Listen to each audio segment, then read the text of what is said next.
Um conhecido escritor italiano do século XX disse que um clássico é um livro que nunca terminou de dizer aquilo que tinha para dizer. Essa definição se aplica bem ao livro O Grande Conflito, uma das obras mais lidas e mais traduzidas de Ellen White. Disponível em mais de 80 idiomas, esse best-seller terá milhões de exemplares distribuídos nos próximos 2 anos. Por isso, no episódio de hoje, vamos falar sobre a versão que começou a ser entregue neste mês aqui no Brasil, além de te ajudar a entender um pouco melhor essa narrativa e o cenário futuro que ela apresenta. Com isso, pretendemos ampliar um pouco mais o tema de capa da Revista Adventista de Abril, que deu um panorama da história da distribuição do livro O Grande Conflito. Eu sou o Márcio Tonetti e apresento o episódio de número 52 do nosso podcast, junto com o Eduardo Teixeira.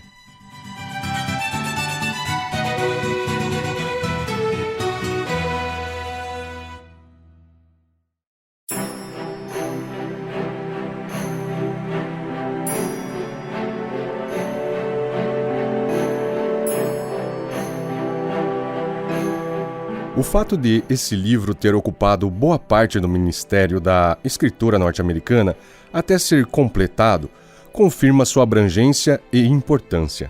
Neste livro, pela primeira vez em seus escritos, ela revelou a batalha invisível entre as forças do bem e do mal pelo controle da humanidade. Vale lembrar que a profetisa começou a receber as primeiras revelações divinas a respeito da batalha entre Cristo e Satanás lá em 1858, mas ao longo do tempo, novos detalhes foram sendo acrescentados. Assim, novas edições foram impressas, oferecendo ao leitor um quadro mais completo do tema e de suas implicações para a humanidade.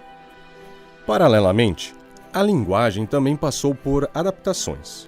Inicialmente, a própria profetisa considerava que a mensagem de O Grande Conflito se destinava principalmente aos membros da igreja. Por isso, continha expressões que eram mais familiares aos adventistas, segundo a enciclopédia de Ellen G. White. Isso mudou, Eduardo, no fim da década de 1880, depois que a autora visitou lugares históricos relacionados à reforma protestante na Europa e agregou novos detalhes à narrativa. Nessa mesma época, cogitava-se a tradução do livro para outros idiomas além do inglês, sem contar que um número expressivo de exemplares já vinha sendo deixado pelos comportores, isto é, por vendedores de literatura religiosa nos lares norte-americanos. Tudo isso contribuiu para que Ellen White trabalhasse em uma versão adaptada para um público bem mais amplo. O pastor Alberto Tim, brasileiro que hoje atua como diretor associado do Instituto de Pesquisa Bíblica nos Estados Unidos, mas que por vários anos trabalhou no White Estate, órgão que administra o patrimônio literário da pioneira, traz mais detalhes de como foi o processo de escrita e de adaptação dessa obra tão importante para o adventismo. Vamos ouvi-lo. Em 14 de março de 1858, Ellen White recebeu a sua mais importante visão sobre o Grande Conflito. Ela então transcreveu aquela visão e que acabou sendo publicada em setembro daquele mesmo ano. E você pode encontrar o conteúdo integral daquela visão no livro Primeiros Escritos, a terceira parte, intitulada Dons Espirituais. Nas décadas de 1870 e 1880, Ellen White expandiu o conteúdo daquela visão em 4 volumes, conhecidos em inglês como The Spirit of Prophecy, ou seja, o Espírito de Profecia. Mas não muito depois ela já começou a ampliar mais ainda, usando uma linguagem mais acessível e também com mais detalhes históricos. E, finalmente, o livro Grande Conflito, como nós conhecemos hoje, foi lançado em 1888. Depois ela pediu que fizessem uma revisão, acrescentando as referências bibliográficas à sua obra, e então saiu a edição de 1911, que é a que foi traduzida ao português. E quanto à versão que está sendo distribuída pela Igreja aqui no Brasil? O que ela traz de diferente? Quem explica é o pastor Vinícius Mendes, responsável pela atualização dos livros de Ellen White na Casa Publicadora Brasileira. Ele começa falando da capa, que chama atenção pelas imagens que retratam a concepção popular de um apocalipse, mas que, na realidade, convidam o leitor a descobrir a visão bíblica a respeito do futuro e o que está por trás do grande conflito cósmico. O livro O Grande Conflito é um clássico, e os clássicos são sempre atuais. A ideia da capa é exatamente essa, refletir a atualidade, contemporaneidade do livro. A imagem de guerra, um cenário caótico, retrata muito bem o contexto em que nós estamos vivendo no mundo hoje. Ao mesmo tempo, é fiel às descrições proféticas de grande parte da obra. Então, observe que há um diálogo entre aquilo que o livro traz e a realidade retratada no mundo contemporâneo.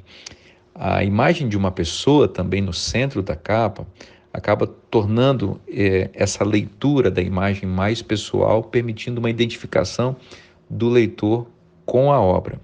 A ideia de uma luz também no centro oferece um conceito de esperança no meio da turbulência, da guerra e do caos.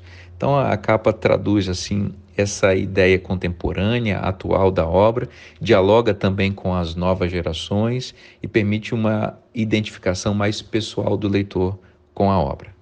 Outro detalhe é o subtítulo que diz assim, abre aspas, uma saga milenar e seu final surpreendente, fecha aspas. Conforme o pastor Vinícius argumenta a seguir, o termo saga remete às grandes narrativas literárias e foi utilizado para enfatizar o aspecto épico e atemporal dessa que é a história das histórias. Esse subtítulo foi pensado para alcançar uma gama maior de pessoas, de leitores, especialmente com foco nas novas gerações. Nós sabemos do interesse que as pessoas têm pelas grandes histórias e, de fato, o livro O Grande Conflito conta uma grande história. Então, a expressão uma saga milenar, né, a expressão saga especialmente, traduz esse conceito épico da história contada ali, dessa história atemporal, dessa história que sempre tem uma lição importante a ser transmitida, dessa história que traduz inclusive a história de todas as pessoas. Então, a ideia de que o leitor se identifique com aquilo que está sendo contado no livro e entenda que, de alguma maneira, essa saga milenar e seu final surpreendente traduz também a sua própria história como indivíduo, porque apresenta a posição profética e histórica das pessoas no tempo em que nós estamos vivendo, apontando para a esperança da breve volta de Jesus. Já em relação às mudanças nos títulos das sessões, o objetivo foi resumir a ideia de cada capítulo em uma palavra-chave, mas ele observa que essas adaptações foram feitas não só por uma questão de objetividade, mas principalmente para evitar ruídos de comunicação em relação a pessoas de outras tradições religiosas. De fato, nós fizemos alterações nos títulos das sessões que separam os parágrafos dentro dos capítulos, aquelas palavras, os intertítulos, assim nós chamamos, né? Porque nós queremos comunicar de maneira mais direta com o leitor e também gostaríamos que os leitores não tivessem nenhum ruído na leitura, alguma coisa que pudesse gerar eventualmente algum preconceito, com alguma expressão um pouco mais forte. Nós mantivemos o sentido, mas usando palavras mais diretas, mais objetivas, mais contemporâneas e que traduzissem melhor, inclusive, o tema da sessão em destaque. Outro ponto importante é que foi mantida a seção de apêndices com informações adicionais, o que é importante para que o leitor tenha acesso ao contexto de algumas declarações, além das fontes utilizadas pela autora.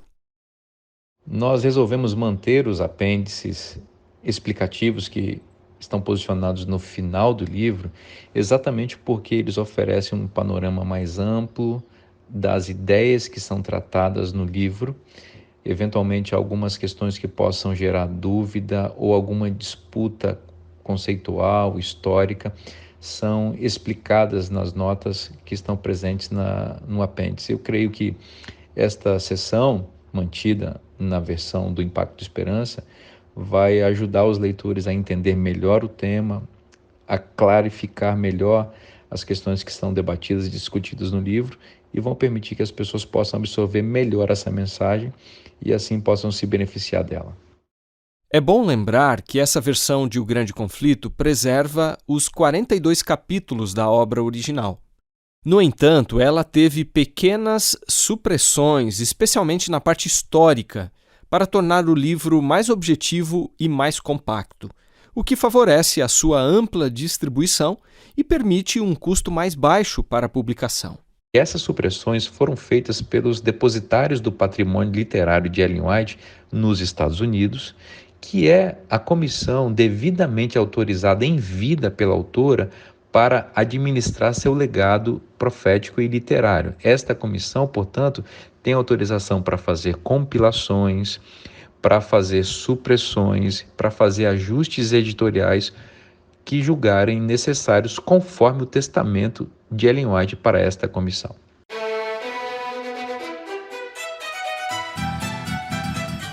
Bem, O Grande Conflito é o tipo de obra que não deixa o leitor em cima do muro. Por isso, ao longo de mais de um século de circulação, ele foi amado por muitos e odiado por outros.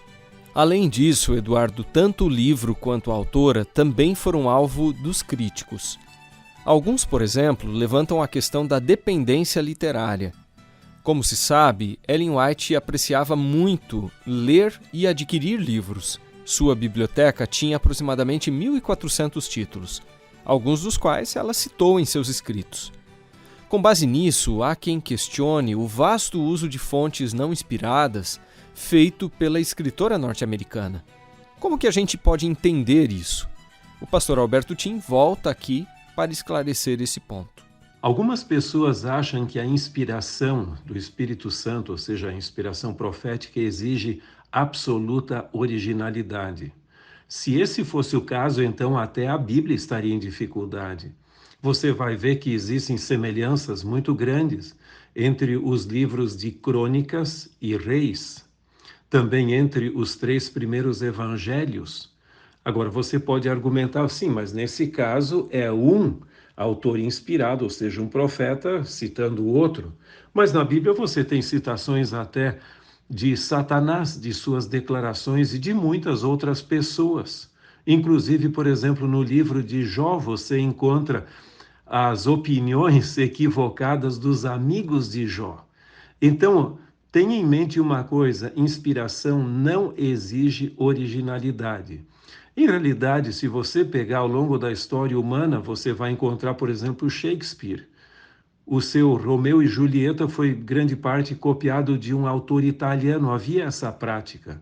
Assim como Ellen White usou outras fontes, e diga-se de passagem, não num percentual tão alto como as pessoas dizem, também outras pessoas citavam Ellen White sem dar a referência bibliográfica.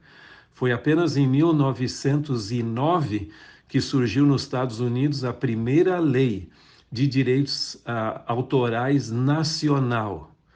Portanto, essa era uma prática comum naquela época. Se você avaliar Ellen White com base nas leis de direitos autorais de hoje, ela seria considerada uma plagiária. Mas se baseado nas leis daquela época na qual ela escreveu, eu não entendo que exista qualquer problema nisso. E tenha em mente mais um detalhe. Lembra que a gente aprende na escola o legado das gerações passadas de informações. E dizem alguns que cerca de 90% das nossas ideias não são originais. A gente captou de alguém. Da mesma forma, profetas também usam, como no caso de Lucas, que até fez uma pesquisa com pessoas que conheceram a Jesus e acompanharam o seu ministério para escrever o seu evangelho. Portanto, eu não vejo dificuldade com isso. Outros alegam que o livro se concentra em uma abordagem europeia e norte-americana do cristianismo. Como responder esse tipo de objeção? O livro Grande Conflito não é uma história universal, ou seja, uma história de toda a humanidade, e sim uma história do cristianismo. E, obviamente, o cristianismo surgiu na Palestina, se desenvolveu na Europa por grande parte do tempo e depois veio para a América do Norte. E então depois se espalhou por vários outros lugares do mundo. Portanto, nesse sentido, eu não vejo nenhuma dificuldade do livro tratar bastante do que ocorria na Europa e também nos Estados Unidos, que se tornou o berço até mesmo do movimento adventista. Agora, em outros dos seus escritos, ela também fala da expansão do evangelho em outras partes do mundo. Mas isso não creio que é nenhuma deficiência de sua parte, ou seja, parcialidade. É simplesmente a abordagem natural do surgimento, desenvolvimento e expansão do cristianismo. O Dr. Fábio Darius, que também é um pesquisador da história da Igreja, complementa essa questão argumentando o seguinte: as visões decoloniais contemporâneas simplesmente não existiam, pelo menos com a força que existe hoje. Então, talvez ela nunca pensou nessa perspectiva, porque não era importante naquele contexto e não era importante também para a sua perspectiva de narrar ali os grandes acontecimentos que dizem respeito ao grande conflito. O professor da Faculdade de Teologia do NASP, campus Engenheiro Coelho, acredita que essa obra pode ser considerada uma das mais importantes para o Adventismo, obviamente, depois da Bíblia, e ele justifica a seguir. A obra em si encerra em si mesma uma metanarrativa. Então nos dá um recorte histórico muito apropriado, embora grande, que nos insere enquanto remanescentes, nos lembra de nossa missão, nos historiciza do grande conflito e nos prepara para o que virá. Agora, o meu grande ponto de interrogação, ou melhor, a minha grande pergunta, minha grande dúvida, é se nós, adventistas do sétimo dia, lemos e entendemos e nos aprofundamos e refletimos a partir do conteúdo do grande conflito. Será que estamos acercados desse conteúdo e estamos orando, e nos preparando para o que ainda está para acontecer? Porque o livro não foi simplesmente dado por um acaso. Ellen White teve esses insights, essas visões, escreveu o que escreveu com profunda preocupação e supremo interesse para que todos recebessem a mensagem. Tanto é verdade que a primeira edição, a edição de 1888, foi por ela revisada em 1911, justamente para amenizar algumas expressões que poderiam, talvez, afugentar alguns leitores, principalmente católicos romanos. Ou seja, ela tinha grande interesse para que todos recebessem o livro, e agora, ao receberem, eu pude perceber reações muito interessantes. Alguns de outras religiões, ou de religião nenhuma, abraçaram o livro, estão lendo com todo o interesse, enquanto outros propuseram ali sessões públicas para queimá-lo, etc. Enfim, o livro tem tocado em muitos corações, para, inclusive, longe do nosso grupo de membros da igreja. A relevância é capital.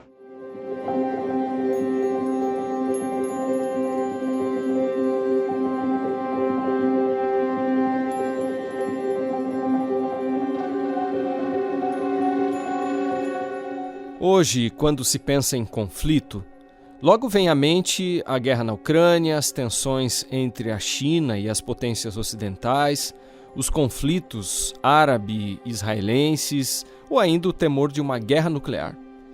Ellen White, no entanto, foi além da geopolítica. Ela entendia a questão de uma perspectiva mais ampla, de modo que o tema do grande conflito se tornou um princípio articulador da visão bíblico-adventista, conforme nos explica Vanderlei Dornelles, autor de livros sobre escatologia. O tema do grande conflito articula a cosmovisão bíblica adventista, e a própria visão bíblica da realidade. Veja que logo que começamos a ler o Gênesis, já percebemos que há um conflito em andamento entre o personagem por trás da serpente e o Deus Criador. Em Gênesis 3, a serpente contradiz a Deus diretamente, o que dá conta de um conflito, uma controvérsia, uma batalha já iniciada entre os dois personagens. Ao longo da história bíblica, o conflito se desdobra nas guerras de Israel, na oposição que Israel, como povo de Deus, tem da parte das outras nações. Entre os cristãos e o Império Romano há também um conflito, e os cristãos só se pacificam com o mundo quando eles abandonam certos preceitos bíblicos-chave. No livro do Apocalipse, vemos claramente que o grande conflito é um princípio articulador de toda a visão bíblico-profética. Do ponto de vista adventista, podemos dizer que a compreensão adventista acerca da realidade, de fato, é articulado por essa visão do conflito, principalmente com o preceito do sábado. Então, os adventistas entendem que há uma batalha contra a lei de Deus, e esta batalha contra a lei de Deus se volta para um ponto específico, que é o sábado. Então, quando pensamos em sábado e domingo, pensamos na lei de Deus e decreto dominical. Então, desta forma, uma visão de um conflito, uma controvérsia, articula todo o pensamento e a interpretação bíblica adventista, da realidade. Então, o tema do grande conflito funciona como uma metanarrativa, uma pressuposição toda abarcante para a narrativa bíblica e para a interpretação adventista da realidade. Por causa de seu ministério profético, Ellen White foi uma pessoa à frente do seu tempo. Conforme nos lembra o pastor Dornelles, que é doutor em Ciências da Comunicação pela USP, doutor em Ciências da Religião pela Universidade Metodista de São Paulo e pós-doutor em Novo Testamento pela Universidade Andrews, nos Estados Unidos, na época de Ellen White, a nação americana ainda não tinha o protagonismo que passou a ter a partir da Segunda Guerra Mundial. Esse é um fato. Mas como será que os pioneiros da denominação enxergavam o futuro dos Estados Unidos e seu papel nas profecias? Os pioneiros adventistas já entendiam o futuro da nação americana a partir da perspectiva profética. Independentemente disto, podemos dizer que já havia uma expectativa, não só da parte dos adventistas, mas dos protestantes americanos e também de muitos europeus desde o século XVIII em relação ao futuro da América e a seu papel em termos globais. É interessante que no contexto da Revolução Americana, em meados do século XVIII, já havia uma certa vocação entre os pais pioneiros, os fundadores da República, acerca de um papel imperial da nação americana. Então, os adventistas do sétimo dia, os sabatistas depois do sétimo dia, passaram a ver, a partir das profecias, esse papel da América no mundo como um papel profético. Embora que, a partir da Segunda Guerra Mundial, os Estados Unidos tenham ganhado esta posição de protagonismo no mundo, do ponto de vista econômico, político, militar, já havia antes disso uma certa vocação, uma percepção da parte dos americanos e de muitos europeus acerca do poder crescente da América no mundo.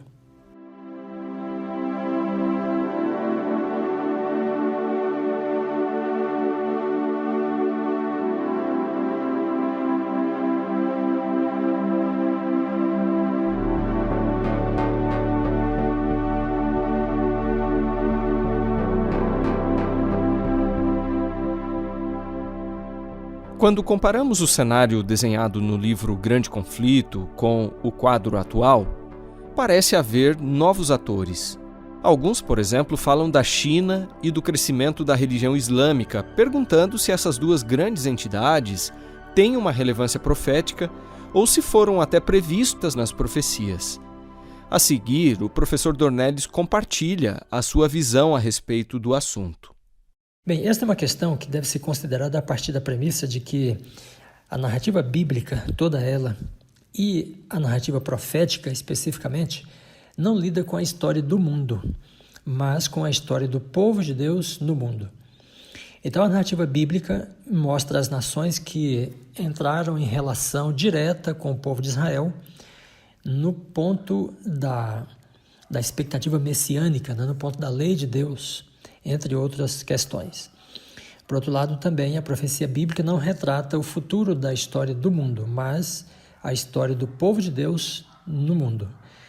E nesse sentido, então, observamos que a narrativa bíblica ou profética trata dos poderes que se relacionam diretamente com o povo da aliança. Por isso, então, o papado medieval, os Estados Unidos da América, né, são previstos na profecia porque eles têm uma relação direta com o povo que guarda a lei de Deus. E esta relação se torna de antagonismo, especialmente em relação ao ponto da lei, né, que é a distinção do povo de Deus, que é o sábado como sinal da aliança. E daí, quando olhamos o cenário atual, enxergamos a China, o poder econômico da China e o crescimento do islamismo, não necessariamente estas vertentes, né, históricas, políticas e religiosas estarão previstas na profecia, a menos que elas tenham uma relação direta com o povo da aliança. Podemos dizer que a China pode estar entre as nações, né, como referidas, por exemplo, em Apocalipse 16, quando diz que os 3 demônios se dirigem aos reis do mundo inteiro. E aí, então, há uma perspectiva global, né, de uma participação de todo mundo no conflito, mas isso no fim do tempo. Além disto, é importante notar que as nações islâmicas têm uma guerra, uma batalha, né, contra as nações ocidentais ou contra as culturas ocidentais cristãs. Não há uma guerra do islamismo contra o povo de Deus que guarda a lei de Deus, mas uma guerra entre os muçulmanos e os cristãos. É uma guerra mais cultural do que necessariamente uma guerra religiosa do ponto de vista profético. Mas, considerando ainda o cenário atual, talvez a maioria das pessoas veja mais incongruências do que congruências com a tradicional interpretação profética adventista. Apesar de não termos o quadro completo, qual deve ser a nossa postura? Bem, quando as pessoas indagam acerca dessas questões, eu quero dizer que para a grande maioria dos estudiosos da profecia bíblica, da perspectiva adventista, há muito mais congruências, muito mais sintonia da visão adventista em relação ao futuro, né, com aquilo que está em andamento, do que necessariamente incongruências. O mundo de fato caminha para o destino, né, para o futuro previsto nas profecias. Quando pensamos em um alinhamento global de várias nações no grande Armagedon, então há movimentos claros indicando nessa direção. Quando os adventistas falam de um posterior decreto dominical, uma lei proibindo a obediência à lei de Deus, então há movimentos muito claros hoje no mundo, especialmente citando as 2 encíclicas papais Dies Domini e depois Laudato Si. Então há sim, preparativos, né, muito claros em relação a este importante acontecimento. Algumas pessoas pensam que o mundo pode mudar rapidamente. Bom, na verdade, nas últimas décadas, ou nos últimos 2 séculos, né, o mundo tem mudado rapidamente em relação às nações autoritárias ou autoritaristas. Então, quando lembramos da União Soviética, era um império político, econômico, mas de repente, com a queda do Muro de Berlim, as pessoas viram o que acontecia lá dentro. E, para surpresa da grande maioria, a União Soviética não era de fato um império. Então, as pessoas pensam que o mundo precisa mudar rapidamente, reconfigurando a relação entre as grandes potências. Pode ser que algumas potências hoje permaneçam no cenário por mais tempo, mas o fato é que, ainda hoje, considerando os dados da economia, da participação, do poder das nações do mundo, os Estados Unidos têm uma dianteira em relação à tecnologia, a universidades, patentes, questões econômicas, militares, que não pode ser antagonizado por outras nações assim em pouco tempo ou em um prazo curto de tempo. Então, de fato, o mundo caminha na direção prevista pelas profecias. Visto de uma perspectiva profética e adventista, o mundo tem muito mais sinais de que caminha para o cumprimento profético do que haja necessidade de mudanças rápidas ou abruptas, né, para esse cumprimento profético se estabelecer.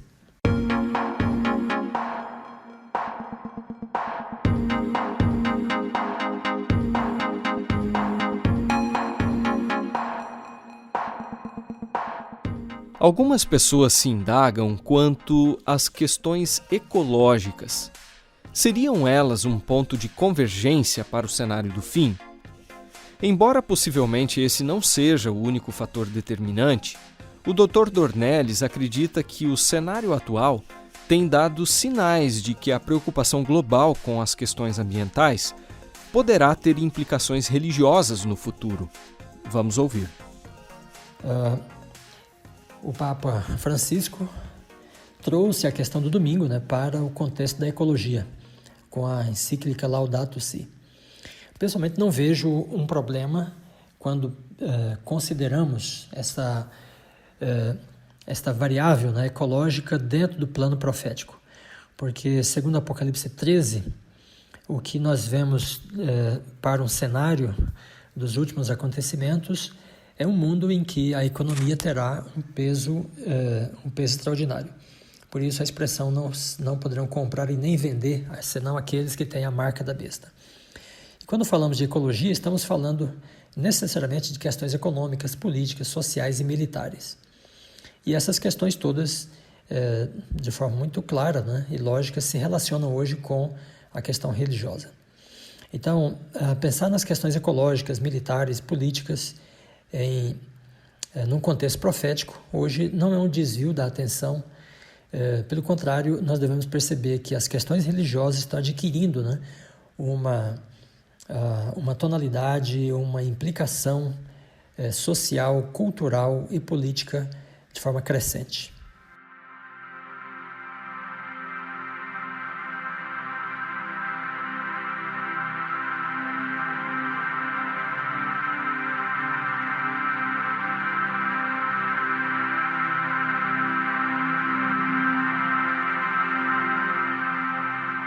Outros talvez questionem: se a Bíblia, base de nossa fé, já fala sobre o cenário do fim, onde entra o livro Grande Conflito? E o que ele agrega à escatologia bíblica? Podemos dizer que o Grande Conflito, o livro Grande Conflito, o pensamento adventista acerca do Grande Conflito, se constitui numa metodologia para o estudo de toda a Bíblia e da própria história. E como eu disse, a princípio não há uma incoerência entre a ideia do grande conflito e a Bíblia, porque toda a Bíblia está constituída a partir de uma noção de realidade em que o mundo vive um conflito de fato.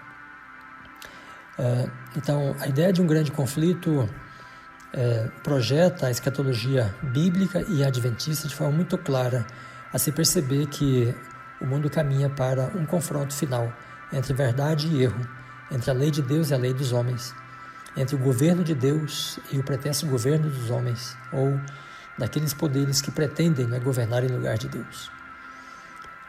Então, o grande conflito nos permite uma visão muito clara do futuro e nos provê uma moldura para o estudo da profecia bíblica e o entendimento da realidade.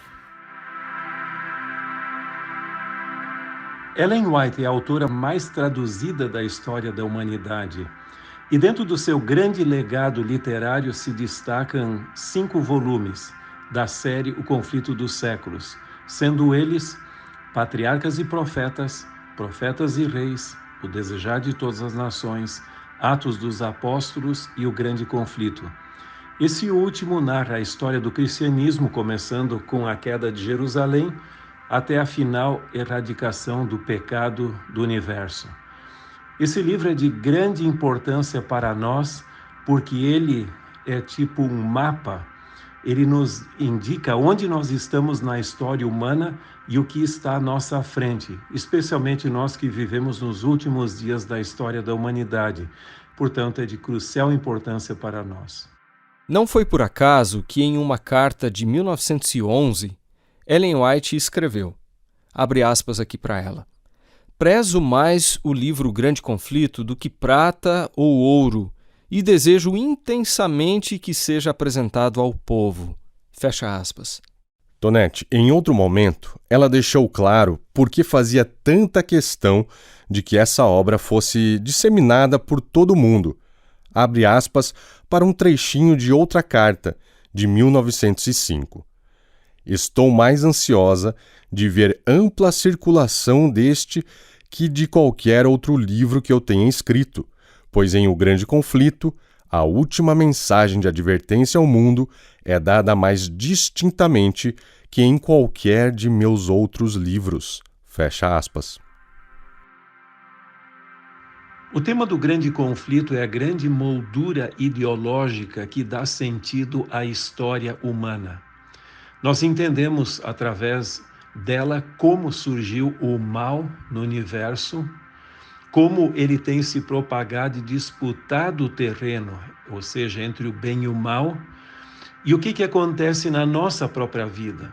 Também porque pessoas boas sofrem, mas nós sabemos também que esse mal terá um fim, quando Deus há de erradicar do universo todo o mal, todo o pecado, e ele voltará à sua perfeição original.